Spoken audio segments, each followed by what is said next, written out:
Leksjon 1. Prisstrategier.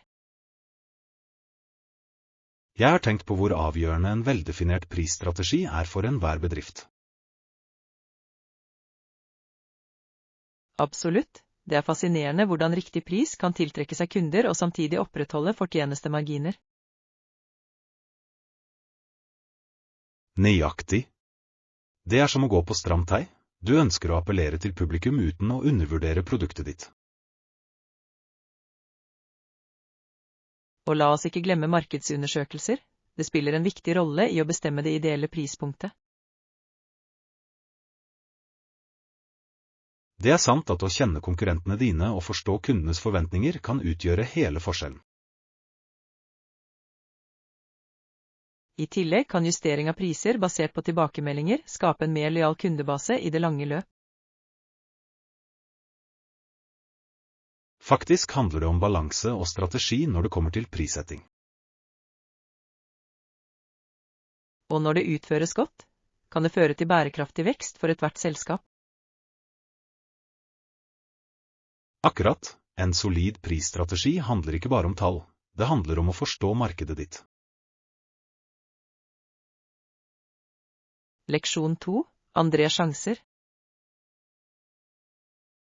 Det interessant hvordan vi ofte speiler feilene til de rundt oss, det ikke? Ja, det virker som om vi aldri lærer av hverandres erfaringer, noe som ganske ironisk. Høyre. Folk får alltid en ny sjanse, men de har en tendens til å gjenta de samme mønstrene. Det nesten som om vi bestemt til å gjenoppleve feilene våre til vi virkelig forstår dem. Nøyaktig. Det får deg til å lure på om vi setter pris på leksjonene våre eller bare glemmer dem over tid. Og noen ganger krever det nå bunnen før vi faktisk endrer våre måter. Definitivt, og jeg tror det da den virkelige veksten begynner gjennom refleksjon og endring. Ja, det viktig å omfavne disse leksjonene i stedet for å avfeie dem som feil. Til slutt har vi alle en rolle i å støtte hverandre for å bryte ut av disse syklusene. Leksjon 3. Offentlig transport. Jeg foretrekker vanligvis offentlig transport. Det praktisk og miljøvennlig. Det et godt valg. Hvilke alternativer tror du tilgjengelige her? Vel, jeg har lagt merke til at busser og trikker ganske hyppige, noe som et pluss for pendlere. Ja, og jeg tror at å ha et pålitelig T-banesystem virkelig kan forbedre urban mobilitet. Absolutt, det sparer tid og reduserer trafikkbelastningen, noe som en vinn-vinn. Dessuten kan det bruke offentlig transport være en fin måte å møte nye mennesker og oppleve byen på. Nøyaktig. Det som et lite eventyr hver dag, oppdage nye ruter og severdigheter. Og la oss ikke overse det kostnadsbesparende aspektet, det ofte billigere enn å kjøre. Ok, og når du tar med parkeringsavgifter, virker offentlig transport enda mer attraktivt. Leksjon 4. Delingsturer. Det kan noen ganger være en utfordring å komme til reisemålet, tror du ikke? Ja, spesielt i rushtiden. Det kan føles som en uendelig reise. Jeg husker en gang jeg endte opp med å dele en tur med passasjer, og det ble kjempebra.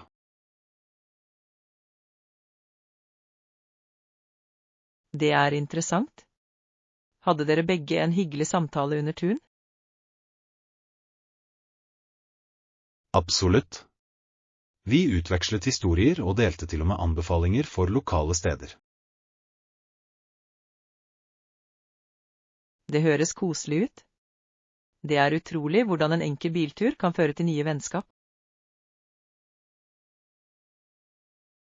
Ja, og jeg tror det virkelig fremhever viktigheten av fellesskap i hverdagen vår. Definitivt, noen ganger kommer de beste opplevelsene fra uventede situasjoner. Akkurat, å dele turer forbinder oss ikke bare, men reduserer også karbonavtrykket vårt. Leksjon 5.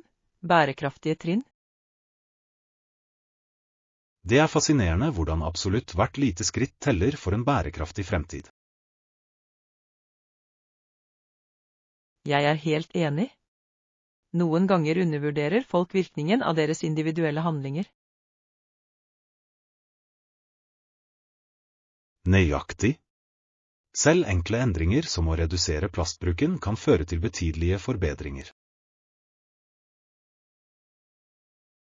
Og la oss ikke glemme energisparing. Å slå av lys kan spare så mye. Ok, det er de små vanene som samler seg og virkelig bidrar til en større sak. I tillegg, når vi deler denne praksisen med andre, forsterker vi vår innvirkning ytterligere. Ja, det handler om å skape en bærekraftskultur som alle kan delta i. Og til syvende og sist er vi alle ansvarlige for vår planets fremtid, så hver innsats er viktig. Absolutt, det er styrkende å vite at vi alle kan gjøre en forskjell, et skritt av gangen. Leksjon 6. Gårdshunden. Jeg lurer på om gårdshunden kom inn i dammen også, det ville vært morsomt. Det er en morsom tanke. Kan du forestille deg sprutet det ville gi? Høyre.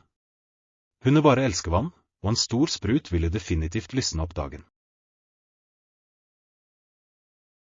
Dessuten ville det vært underholdende å se hvordan de andre dyrene reagerer på det.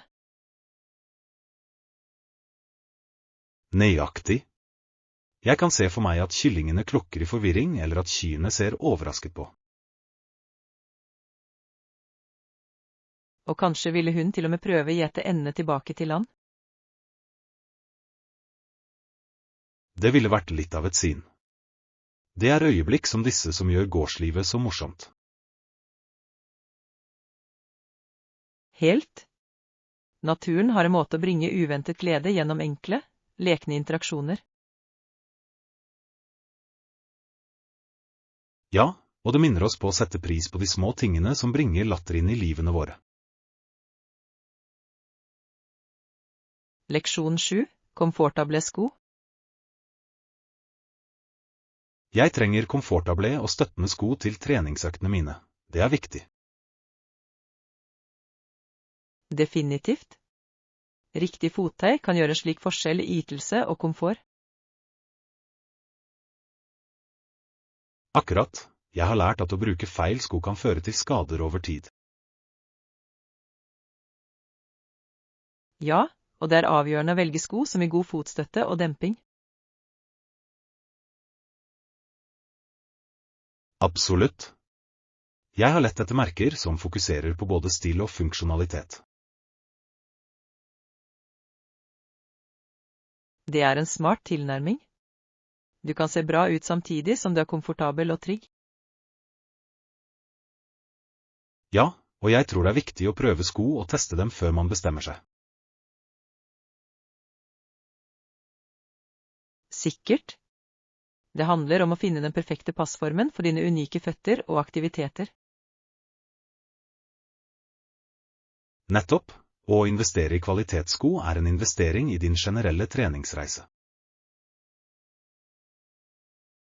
Leksjon 8. Sport Canada. Det er fascinerende hvordan Sport Canada opererer med sine sentrale administrative kontorer i Ottawa. Ja, organisasjonen spiller en avgjørende rolle for å fremme idrett over hele landet. Nøyaktig. De støtter idrettsutøvere og sikrer at Canada forblir konkurransedyktig på verdensscenen. Og la oss ikke glemme initiativene deres for å oppmuntre ungdom til å delta i idrett. Absolutt.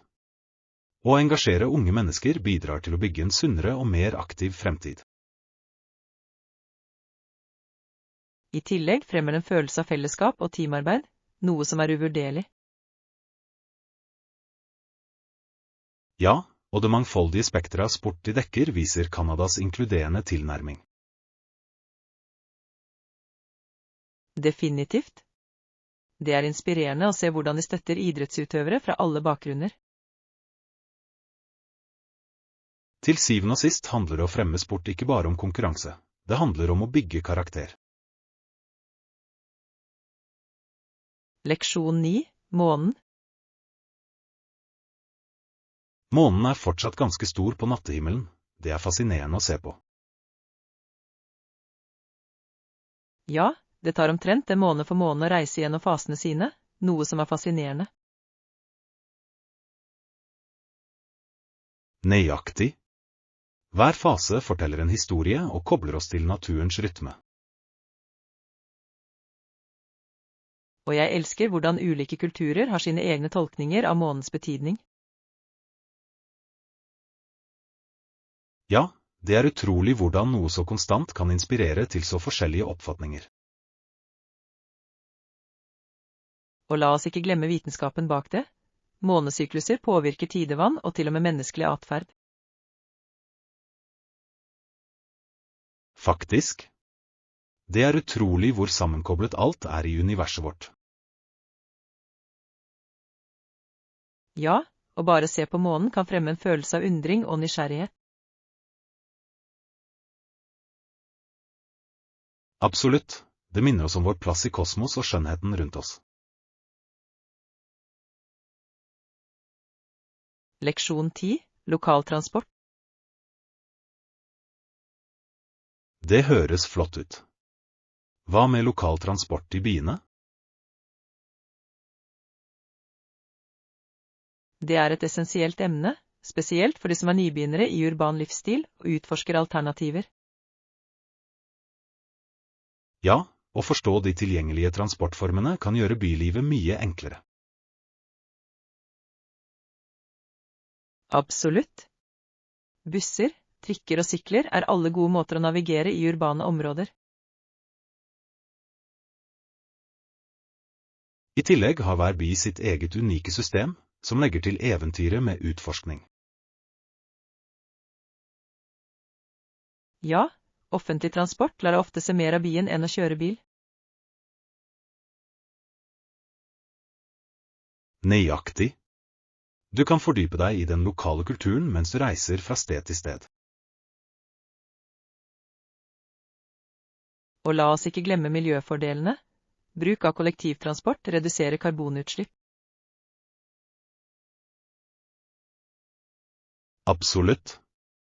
Til slutt kan valg av lokale transportalternativer forbedre både opplevelsen vår og planetens helse. Leksjon 11, ferske produkter. Trenger vi andre frukter eller grønnsaker til oppskriftene våre? Jeg tror vi kan ta noen appelsiner og salat for å sette et friskt preg på måltidene våre. Det høres ut som en god idé. Appelsiner er ikke bare deilige, men også fulle av vitamin C. Ja, og salat kan gi en fin crunch til salatene våre, noe som gjør det morsommere. Nøyaktig. I tillegg kan det å ha en rekke produkter holde måltidene våre interessante og næringsrike. Og la oss ikke glemme fargene, en fargerik tallerken er alltid mer innbydende. Ekte. Det er utrolig hvordan levende frukt og grønnsaker kan forbedre den generelle presentasjonen. Absolutt, og jeg tror det er viktig å støtte lokale bønder når vi handler ferskvarer.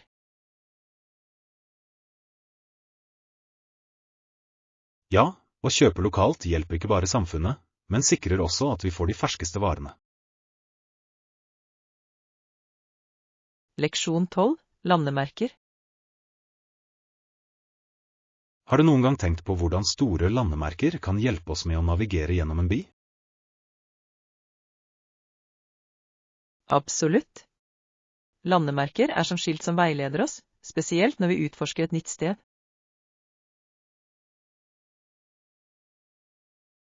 Høyre. Hvis du for eksempel ser et stort klokketårn, vet du at du er i nærheten av torget. Akkurat, og det handler ikke bare om å finne veien. Landemerker har ofte også historisk betydning.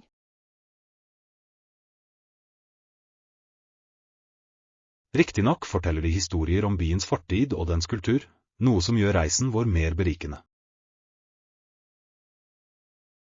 Og når du nevner et landemerke, vekker det nysgjerrighet om dets historie og betydning. Ja, som den berømte broen som forbinder to nabolag. Det er ikke bare en struktur, men et symbol på enhet. Det er fascinerende hvordan en enkel bygning eller statue kan bære så mye vekt i minnene våre. Så, neste gang du besøker en ny by, hold øye med disse landemerkene. De vil forbedre opplevelsen din. Leksjon 13. Energiske vibber.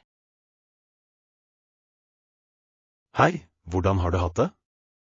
Du ser så energisk og uthvilt ut i det siste. Takk. Jeg har fokusert på egenomsorg, og det har virkelig gjort en forskjell. Det er inspirerende.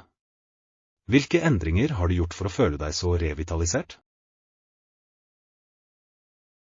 Jeg har startet en morgenrutine som inkluderer yoga og meditasjon for å sette dagen min. Wow, det høres forringende ut. Jeg har hørt at disse praksisene virkelig kan øke humøret ditt. Det gjør de. Og jeg har også gått lange turer i naturen, noe som hjelper til med å rense tankene mine. Naturen har en måte å forfriske vårt humør på, ikke sant? Absolutt. I tillegg er det en fin måte å koble fra teknologien for en stund. Jeg må kanskje bli med deg en tur en gang. Leksjon 14. Turplaner. Jeg tenkte å gå en tur på lørdag. Hva synes du? Det høres ut som en god idé. Bare sørg for å ta med litt vann og snacks. Definitivt. Hydrering er nøkkelen, spesielt hvis vi skal takle noen bratte stier. Og kanskje et kamera også, for å fange den vakre utsikten underveis. Perfekt. Jeg elsker å ta bilder av naturen, det er som å fryse et øyeblikk i tid. Nøyaktig. I tillegg vil det gi oss noe å se tilbake på og huske eventyret. Så, hvilken sti tenker du på å utforske? Jeg hørte at den ved sjøen er fantastisk på denne tiden av året. Det er et fantastisk valg. Jeg gleder meg til å se naturen og nyte den friske luften. Leksjon 15. Hold deg informert. Det er godt å vite hva som skjer rundt oss. Er det noe annet jeg bør være oppmerksom på? Absolutt. Å holde seg informert hjelper oss å ta bedre beslutninger i hverdagen. Jeg er enig. Enten det er nyheter eller lokale arrangementer, holder oss knyttet til samfunnet vårt. Dessuten lar det være bevisst å delta i meningsfulle samtaler med andre. Nøyaktig. Det er som å være en del av en større historie som utspiller seg hver dag. Og det kan også vekke nysgjerrigheten vår etter å lære mer om verden. Så, hva er de siste nyhetene som fanget oppmerksomheten din nylig? Jeg leste om et lokalt initiativ som fremmer bærekraft i området vårt. Det høres fascinerende ut. Det er flott å se lokalsamfunn samles for en sak. Leksjon 16. Omfavne feil. Du vet, jeg har tenkt mye på hvordan feil bare er en del av læringsprosessen. Absolutt, det er nesten som om de er et springbrett til suksess. Uten å gjøre feil, hvordan kan vi virkelig lære? Nøyaktig. Jeg husker da jeg først begynte å lage mat, jeg brente så mange måltider, men hver han lærte meg noe verdifullt. Det er et flott eksempel. Det er gjennom de små katastrofene vi oppdager hva som fungerer og ikke. Og det er så viktig å ikke være redd for å gjøre feil. Hvis vi vikker unna dem, kan vi gå glipp av utrolige muligheter. Så sant. Hver feil er en leksjon pakket inn i et øyeblikk av vekst, og uten dem, hva ville reisen vår vært? Tenk på det, hver vellykket person har en historie med feil som banet vei for deres prestasjoner. Ja. Og å omfavne disse feilene kan føre til uventede gjennombrudd som vi kanskje ikke forventer. Det handler om å ha en positiv tankegang og erkjenne at feil bare er en del av eventyret. Leksjon 17. Stilig treningstøy. Jeg fant noen søte treningsleggings i dag. De er så fargerike og komfortable. Det høres fantastisk ut. Komfort er nøkkelen når det kommer til trening, og stilige leggings kan virkelig øke humøret ditt. Nøyaktig. Jeg tror at når du føler deg bra i det du har på deg, motiverer det deg til å trene mer. Definitivt. Dessuten kan fargerikt treningsutstyr få hele opplevelsen til å føles morsommere. Jeg er helt enig. Det er som å ha på seg et lite stykke glede mens du svetter det. Og med så mange alternativer der ute, er det lett å finne noe som matcher din personlighet. Ja. Det er fantastisk hvordan mote og fitness krysser hverandre i dag. Så sant. Har du prøvd noen spesifikke treningsøkter som passer godt sammen med de leggingene? Jeg tenkte å prøve yoga. Det virker som den passer perfekt for de komfortable leggingsene. Leksjon 18. Helter i trening. Du vet, de første responderende redder ofte folks liv, og det er utrolig hva de gjør. Absolutt. De går gjennom mye trening for å forberede seg på nødsituasjoner, og det er ingen liten prestasjon. Jeg beundrer deres engasjement. Det krever et enormt mot å møte farlige situasjoner frontalt. Ja, og den fysiske og mentale treningen de gjennomgår er streng, men nødvendig for rollene deres. Det er inspirerende å tenke på hvor mye innsats de legger ned for å sikre andres sikkerhet. Nøyaktig. De legemliggjør virkelig ideen om uselviskhet og tapperhet i våre lokalsamfunn. Så hvordan kan vi støtte dem mer i hverdagen? Kanskje ved å spre bevissthet om arbeidet deres og vise takknemlighet for deres ofre. Det er en god idé. Selv små bevegelser kan gjøre en stor forskjell når det gjelder å anerkjenne innsatsen deres. Leksjon 19. Reisedrømmer. Stor. Jeg legger til Venezia på reiselisten min. Hva med Spania? Noen forslag til hvor man kan dra? Spania er vakkert. Jeg vil anbefale Barcelona. Arkitekturen der er helt fantastisk. Jeg har hørt så mye om Gaudis verk, spesielt Sagrada Familia. Det må være fantastisk å se personlig.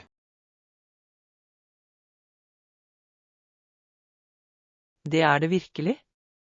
Fargene og designene er ulikt noe annet, og det fanger virkelig byens ånd.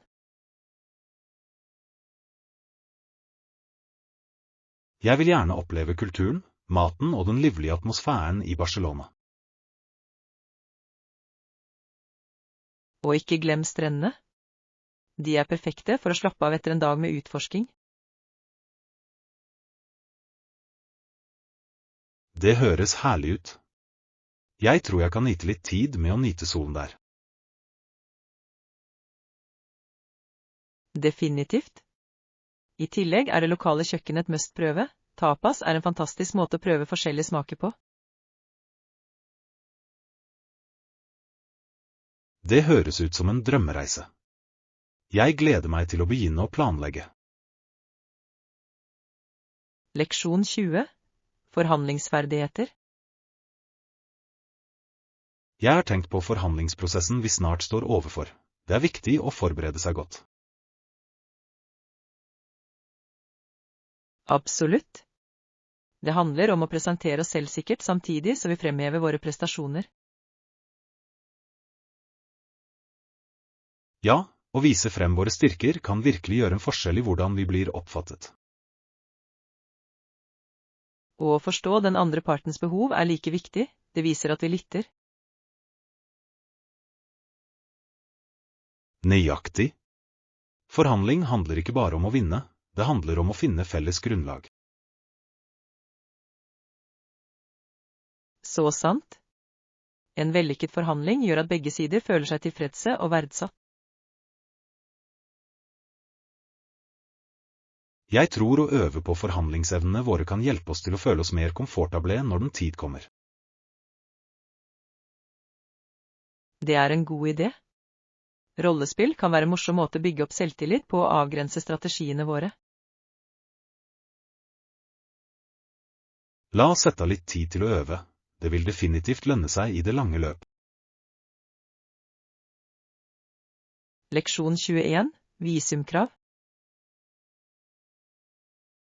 Vi må undersøke visumkravene for vår kommende reise, det er et viktig skritt.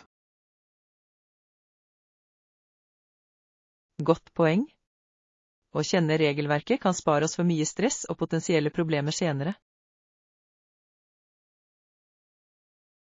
I tillegg sikrer det at vi har all nødvendig dokumentasjon klar før vi drar. Nøyaktig. Hvert land har forskjellige regler, så det er viktig å bli informert på forhånd. Jeg har sett på Sørøst-Asia en stund. Kulturen og naturen er så tiltalende. Det høres spennende ut. Land som Thailand og Vietnam har så mye å tilby for reisende. Ja, og de har ofte vakre landskap og deilig mat som venter på at vi skal utforske. Jeg kan ikke vente med å dykke ned i de lokale kjøkkenene og kulturene, det blir et eventyr. La oss sørge for at vi begge er fullt forberedt før vi legger ut på denne reisen. Leksjon 22. Vennlighet og relasjoner. Jeg spurte henne om hennes syn på vennlighet, og hun nevnte noe dyptgående. Virkelig? Hva sa hun? Hun sa at hvis du er god mot folk, vil de være gode mot deg tilbake. Det er en så vakker følelse. Det innkapsler virkelig essensen av å bygge sterke relasjoner. Nøyaktig. Vennlighet skaper en ringvirkning som kan påvirke alle involverte positivt. Og det er utrolig hvordan en enkel handling av vennlighet kan lyse opp noens dag. Ja, små gester fører ofte til meningsfulle forbindelser og en følelse av fellesskap. Så sant. Det er viktig å skape et miljø der vennlighet er normen.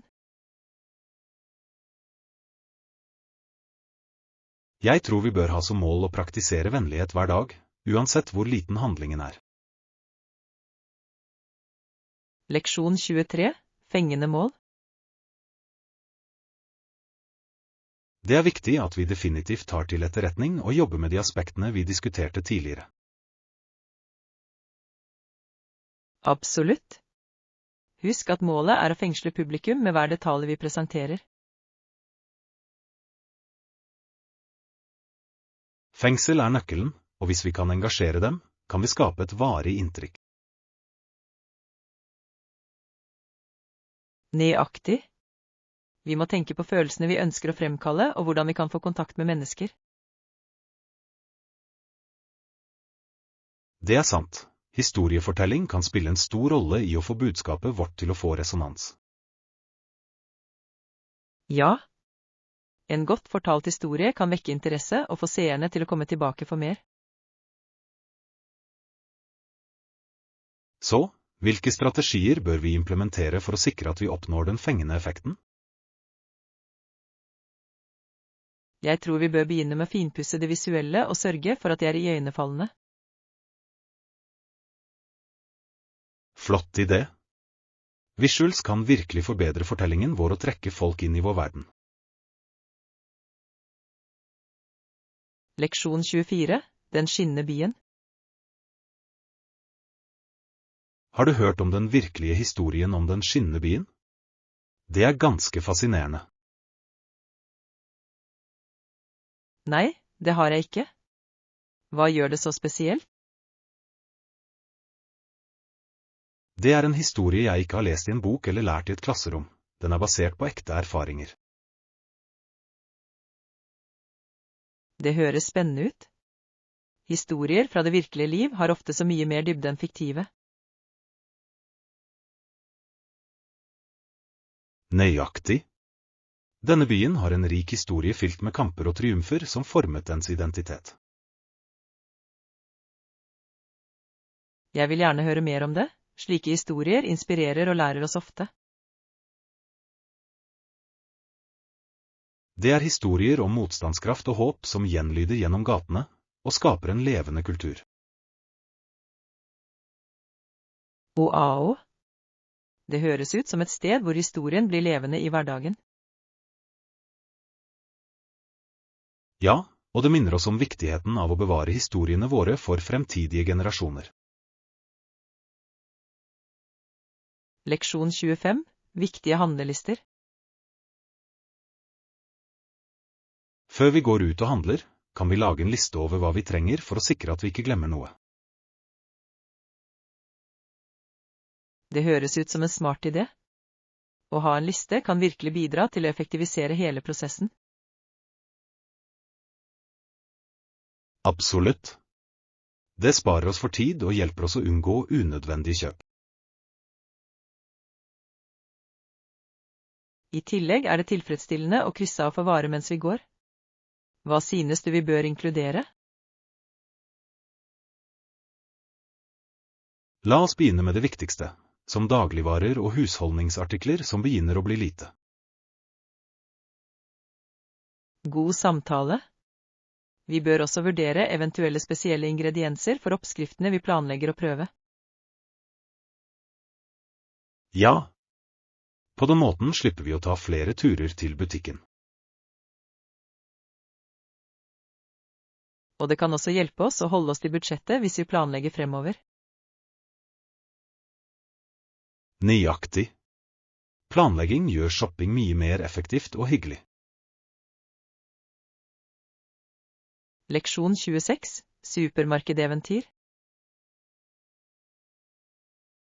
Vil dere shoppe sammen denne helgen? Sikker? La oss møtes på supermarkedet. Det blir gøy å handle som et team. Stor. Hvilken tid passer best for deg? Hva med å møtes om morgenen når det er mindre folksomt? Det høres perfekt ut. Vi kan ta oss god tid og nyte opplevelsen. I tillegg kan vi ta en kaffe etterpå for å belønne oss selv for vårt harde arbeid. Ja. En liten godbit etter en produktiv handletur høres fantastisk ut. Og vi kan dele ideer til måltider mens vi plukker ut ingredienser. Jeg elsker den ideen. Det vil gjøre hele opplevelsen mye morsommere. Leksjon 27, litteratur og vitenskap. Det er interessant hvordan noen vitenskapsorienterte studenter har en tendens til å ignorere litteratur fullstendig. Ja, det er en vanlig trend, men litteratur gir så mye innsikt i den menneskelige opplevelsen. Nøyaktig. Det kan forbedre kritisk tenkning, ferdigheter som også er viktige i vitenskapelige felt. Og historiefortelling i litteratur kan bidra til å formidle komplekse ideer på en relaterbar måte.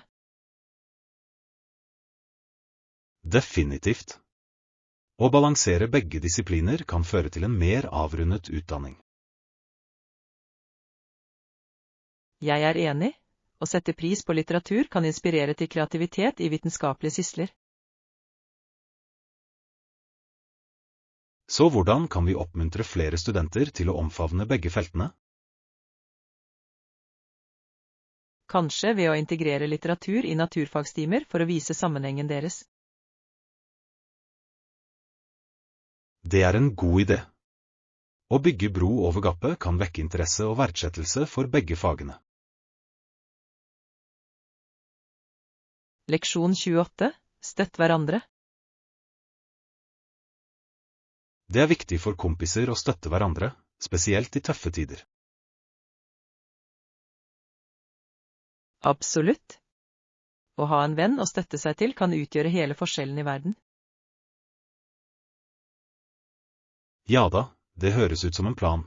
Vi kan hjelpe hverandre gjennom utfordringer og feire seire. Ja. Det handler om å bygge hverandre opp og skape et sterkt støttesystem. Å dele våre erfaringer kan gi verdifull innsikt som vi kanskje ikke ser alene. Nøyaktig. Vi kan lære så mye av hverandres perspektiver og styrker.